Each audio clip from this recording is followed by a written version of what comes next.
This new patch 7.39 should be called 7.38D in my opinion. I feel like just by reading it, not that much has changed, but we'll have to see like how it works out in the actual games. Still, I want to like summarize what stuck out to me and what I'm going to be looking forward to.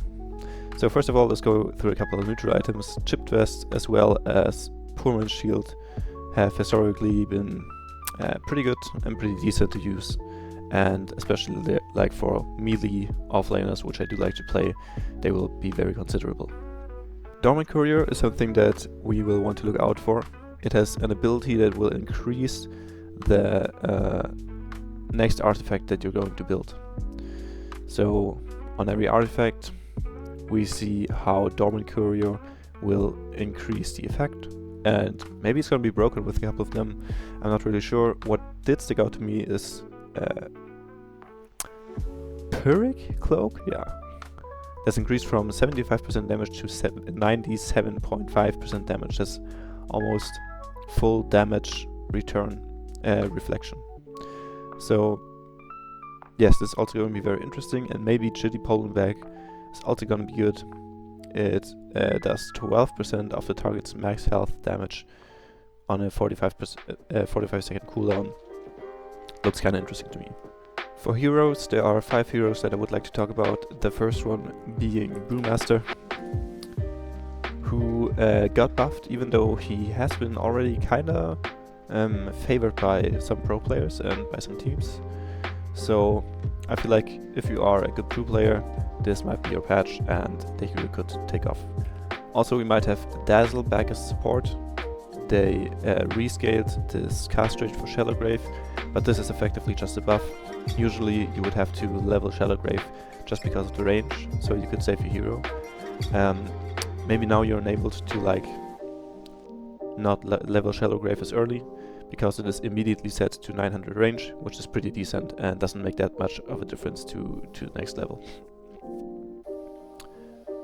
To max level. Also, its duration is increased and heal amplification, so the whole spell gets a lot better, while you might not have to level it as early. So Dazzle might be back as a support. Next on the list, and I'm so happy to announce this, is Nature's Prophet.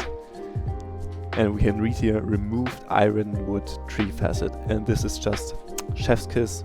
I hated that facet. It was the facet where he could make one big tree that pushes really insanely and it made the hero really annoying. I honestly feel like this hero is gonna fall off. I don't really know what he's doing anymore now, so we'll just have to see what people are going to do with it. Next hero that's interesting is Necro, with this Death Pulse change, healing increased from 55 at level 1 to 70 at level 1. That's quite a big difference, like these 15 heal. I think they're actually quite a big deal, so maybe Necro is going to be more viable in lanes. Also with this mana increase, which also doesn't seem like a lot, but from 3 to 3.5 mana, that's actually not that bad. So I'm not a big Necro enjoyer, but maybe he will return to the game. Last hero that's interesting to me is Windranger, because I felt like Windranger was a pretty decent hero, and he got just buffed into oblivion. So first of all, we have one facet being buffed a bit, and Power Shot having even more cast range. Focus Fire has decreased damage reduction. So if you use Focus Fire, you don't deal all your attack damage, you deal 30% less, now only 25% less. Especially for support Windranger, you would often not level this skill because like you don't do damage anyway, so